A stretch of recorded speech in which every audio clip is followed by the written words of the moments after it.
Hello friends, आशा करता हूँ आप सब ठीक-ठाक हैं।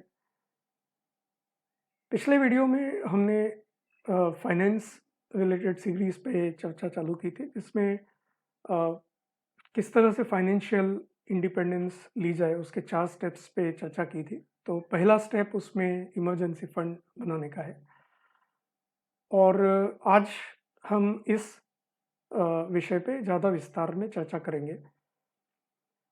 तो इमरजेंसी फंड आपको याद दिला दूँ क्या है, तो यह आपका फंड है।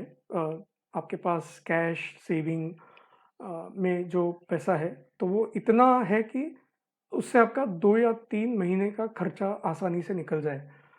तो किसी भी ऐसी सिचुएशन में कि जैसे कोविड हो गया या कोई लॉकडाउन है या फिर कोई ऐसी परिस्थिति आती है कि जहाँ आपको एकदम से खर्चा करना है, तो ये इमरजेंसी फंड आपको मदद करेगा कि आपको कहीं और किसी से मदद मांगने की ज़रूरत नहीं या अपने किसी एसेट को बेचने की ज़रूरत नहीं। तो ये फंड आपको एक ऐसी सुरक्षा प्रदान करता है कि आप इस तरह का खर्चा कर सकते हैं।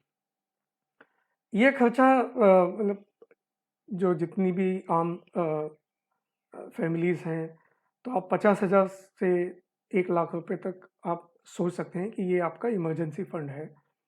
और ये फंड आप कैश में तो नहीं रखेंगे, घर में इसके नहीं रखना है। 5 से 10,000 रुपए से ज़्यादा आप घर में कैश मत रखिए और ये फंड आपको बनाना है अपने बैंक अकाउंट में। तो 3 चीज़ों पे मैं आज डिटेल में चर्चा करूँगा। एक बैंक के बारे में, तो बैंक, दूसरा अकाउंट्स के बारे में और तीसरा जो कुछ इम्पोर्टेंट टिप्स हैं इसको पूरे को ऑपरेट करने के लिए, वो मैं आपको बताऊँगा। तो पहले मैं आपको बताता हूँ बैंक कितने तरह की होती हैं। तो इंडिया में 4 तरह की बैंकें हैं।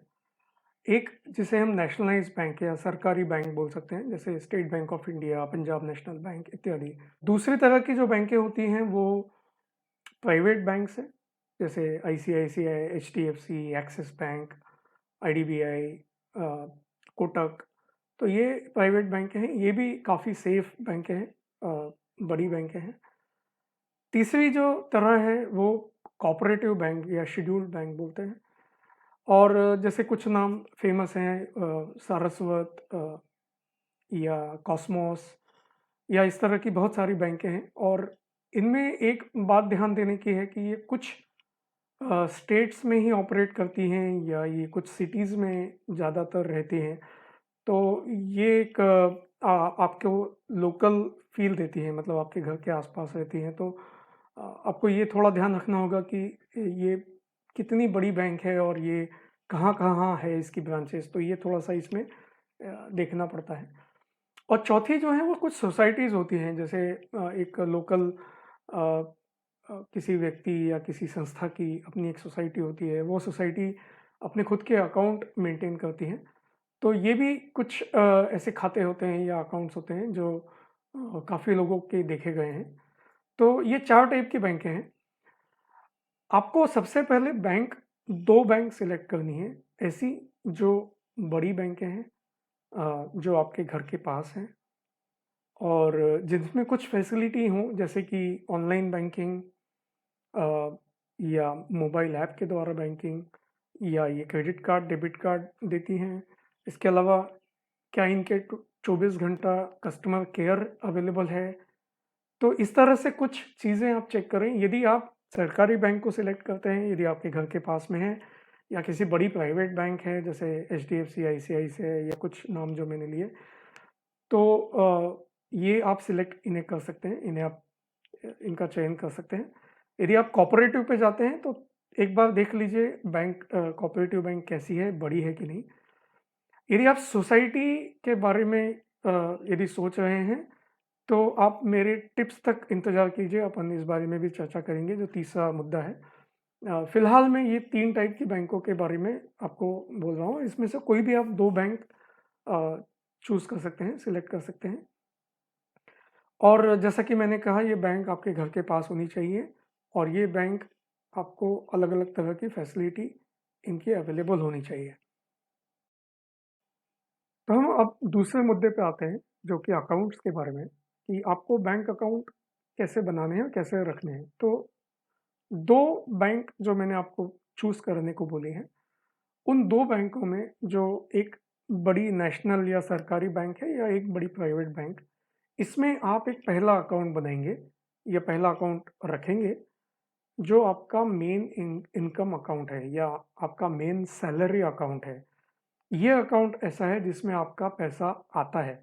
जैसे यदि आप सैलरी में हैं और आपकी सैलरी महीने की आती है, या आप किसी प्रोफ़ेशन में हैं जैसे लॉयर या टैक्स कंसल्टेंट इत्यादि, तो आपका जो चेक्स आते हैं, आपके कस्टमर जो आपको पैसा देते हैं, वो इस अकाउंट में आप जमा करेंगे। तो ये आपका मेन इनकम अकाउंट है। और जिस भी बैंक में आप उसे रखते हैं, चाहे ये सरकारी बैंक है या बड़ी प्राइवेट बैंक हो, तो आपको ध्यान रखना है, इसमें आपको ऑनलाइन ट्रांज़ैक्शन की फैसिलिटी होनी चाहिए या मोबाइल ऐप होनी चाहिए, जिसमें से कि आप इससे पैसा ट्रांसफ़र करें। अच्छा, ये आपका मेन अकाउंट है, इसका मतलब है इसमें कभी भी आपका पैसा, काफ़ी ज़्यादा पैसा इसमें रह सकता है। इसके लिए ये अकाउंट से आप ट्रांज़ैक्शंस नहीं करेंगे। इसके लिए ये आपका इनकम अकाउंट है, इसमें से आप ट्रांज़ैक्शन मत कीजिए। इसका जो डेबिट कार्ड है, या इसका जो ऑनलाइन अकाउंट है या ऑनलाइन ट्रांज़ैक्शंस का जो पासवर्ड इत्यादि है, वो आपको बहुत सेफ रखना है। और इसीलिए डेबिट कार्ड इस्तेमाल ना करें, ताकि इसकी हैक होने की संभावना कम हो जाए। ठीक है, तो ये आपका पहला अकाउंट है और ये एक अच्छी खासी बैंक में है, जहाँ ऑनलाइन की फैसिलिटी है जो सेफ है। जो आपका दूसरा अकाउंट है, वो आप ट्रांज़ैक्शन अकाउंट करके इस्तेमाल कीजिए। ये ट्रांज़ैक्शन अकाउंट ऐसा है कि इसका डेबिट कार्ड आपके पास है। इसका डेबिट कार्ड आप कहीं भी इस्तेमाल कीजिए, शॉप्स में, ऑनलाइन, कहीं आप घूमने जाते हैं तो आप इसको इस्तेमाल कीजिए। आप इसको यूपीआई से लिंक कर सकते हैं। तो एक तरह से जितने भी खर्चे होने हैं वो आप इस अकाउंट से रखें। एक तो आपको ये खर्चे देखने में आसानी होगी, दूसरा और बहुत महत्वपूर्ण चीज़ है कि इसमें आप पैसा ज़्यादा नहीं रखेंगे।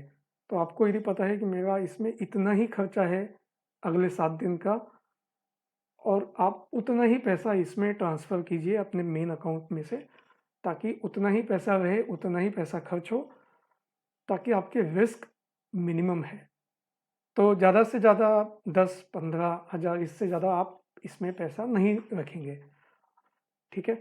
और इसमें यदि ज़्यादा पैसा हो जाता है, तो आप इसमें से एफडी लगा दीजिए। लेकिन इस बैंक अकाउंट में, सेविंग में एक साथ ज़्यादा पैसा नहीं रहेगा। और ये बैंक इस तरह की हो, जो भी बैंक आपने ट्रांज़ैक्शन अकाउंट के लिए सिलेक्ट की है, वो इस तरह हो कि जो आपके घर के नज़दीक हो, या जिसका 24 आवर्स कस्टमर केयर नंबर आपके मोबाइल में सेव हो, ताकि कोई भी ज़रूरत पड़े, कोई भी फ्रॉड हो, तो आप तुरंत अपने अकाउंट को लॉक कर सकते हैं। और ये फैसिलिटी आप इस्तेमाल कीजिए। तो 2 अकाउंट रखेंगे, मेन अकाउंट जो आपका इनकम अकाउंट है, जो सेफ़ है, जिसका इस्तेमाल आप ज़्यादा नहीं करेंगे। ये ट्रांज़ैक्शन अकाउंट जिसमें से आप खर्चे करेंगे, जिसका आप हर जगह इस्तेमाल करेंगे, जिसका डेबिट कार्ड, और इन दोनों के बीच में ऑनलाइन सुविधा के द्वारा आप पैसा ट्रांसफ़र कर सकते हैं। आइए अब कुछ आपको एडिशनल इन्फॉर्मेशन, कुछ और जानकारी आपको देता हूँ। ये जो अकाउंट और ये सब बातें की मैंने, और कुछ टिप्स भी आपको बताता हूँ। तो पहला हमने डिस्कस किया था कि सोसाइटी में आप अकाउंट ना रखें, आप ज़्यादा पैसा ना रखें। तो जो भारत सरकार है, गवर्नमेंट ऑफ इंडिया, उसकी आरबीआई जो है, जो बैंकों को ये पूरा तरह कंट्रोल करती है देश में, उसकी एक डिपॉज़िट इंश्योरेंस स्कीम होती है। तो जिसमें जितनी भी आपकी बैंक हैं, उसमें यदि आपके अकाउंट हैं और उसमें यदि बैंक डूबती है, तो आपके अकाउंट को 5 लाख रुपए तक का इंश्योरेंस भारत सरकार देती है। इसका मतलब है कि यदि किसी बैंक में आपने 10 लाख रुपए रखे हैं सेविंग्स में या एफडी में, और यदि वो बैंक डूबती है, तो उसमें 5 लाख रुपए आपको गवर्नमेंट ऑफ इंडिया वापस करेगी, बाकी 5 लाख डूब गए। लेकिन ये सिर्फ़ आपके गवर्नमेंट बैंक जो है, सरकारी बैंक या बड़ी प्राइवेट बैंक्स हैं, या कोऑपरेटिव बैंक्स हैं, इन्हीं के ऊपर ये लागू होता है। ये आपकी जो सोसाइटी वाले अकाउंट्स हैं, इनके ऊपर ये लागू नहीं होता। तो यदि आपने सोसाइटी के अकाउंट्स में पैसा रखा है और यदि वो बैंक डूबती है तो आपका पूरा पैसा नुकसान हो सकता है।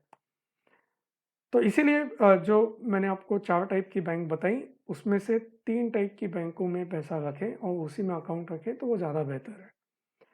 और यदि आपको कोई भी शक हो कि ये बैंक डिपॉज़िट इंश्योरेंस में आती है कि नहीं, तो आप उसमें पैसा रखने से पहले वो जानकारी बैंक मैनेजमेंट से ले लें और उसके बाद ही उस बैंक में अकाउंट बनाएँ।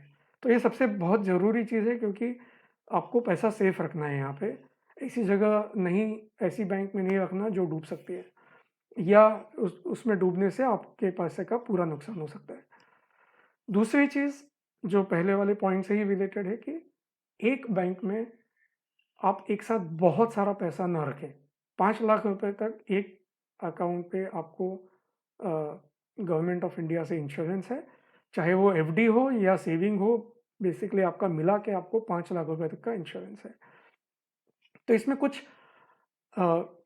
कुछ तरह से आप ज़्यादा पैसा भी रख के आप उसको इंश्योर कर सकते हैं, लेकिन मैं वो आपको यहाँ नहीं बताऊँगा। यदि आपको वो पता करने हैं तो मेरे ईमेल पे आप मुझे संपर्क करें, मैं आपको बताऊँगा। ज़्यादा इंटरेस्ट के लालच में ना पड़ें। सोसाइटी या कुछ बहुत छोटी-छोटी बैंक्स हैं, कोऑपरेटिव बैंक्स होती हैं, वो ज़्यादा इंटरेस्ट का लालच आपको देती हैं और उस लालच के चलते काफ़ी लोग वहाँ पैसा इन्वेस्ट कर देते हैं। तो ये ना करें, क्योंकि कोई भी बैंक ज़्यादा इंटरेस्ट तब देती है जब उसमें पैसा लगाना रिस्क है। तो यदि आप इसे रिस्क या इमरजेंसी फंड की तरह देख रहे हैं तो पैसा न लगाएँ। यदि आप इन्वेस्टमेंट की तरह देख रहे हैं तो मैं उसमें अभी आपको रोकूँगा नहीं। लेकिन मैं फिर भी आपको सलाह दूँगा कि बड़ी बैंकों में या इंश्योर्ड बैंकों में ही पैसा रखें। चौथा पॉइंट, कुछ प्राइवेट बैंक या सरकारी बैंक आपको एक ऑटो एफडी की फैसिलिटी देती हैं। ये फैसिलिटी होती है, जैसे आपका सेविंग अकाउंट है और उसमें ज़्यादा कैश हो गया, तो आप उसमें से अपने आप एफडी में पैसा ट्रांसफ़र कर सकते हैं। और यदि पैसा कम पड़ता है, एक मिनिमम अमाउंट के नीचे यदि बैलेंस आता है, तो वो एफडी में से पैसा आपके अकाउंट में अपने आप ट्रांसफ़र हो जाता है। तो इस तरह इसको ऑटो एफडी फैसिलिटी बोल सकते हैं। तो ये फैसिलिटी कुछ लोग लेते हैं, लेकिन ये फैसिलिटी आप न लें, ये मेरा सुझाव है। क्योंकि इसमें क्या है कि आपका यदि अकाउंट हैक होता है, डेबिट कार्ड या ऑनलाइन में, तो इस इस सेविंग बैंक में जितना पैसा है वो तो आपका रिस्क पे है, वो तो आपका जा सकता है।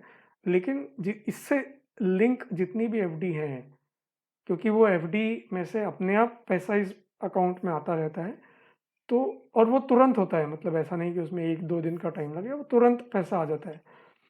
तो जिसने भी आपका अकाउंट हैक किया है, उस वो आपका अकाउंट कंटिन्यूअसली विथड्रॉ करता रह सकता है, क्योंकि आपका सारा एफडी का ऑटो इसमें पैसा ट्रांसफ़र होता रहेगा और आपका पूरा का पूरा पैसा नुकसान होने की संभावना है।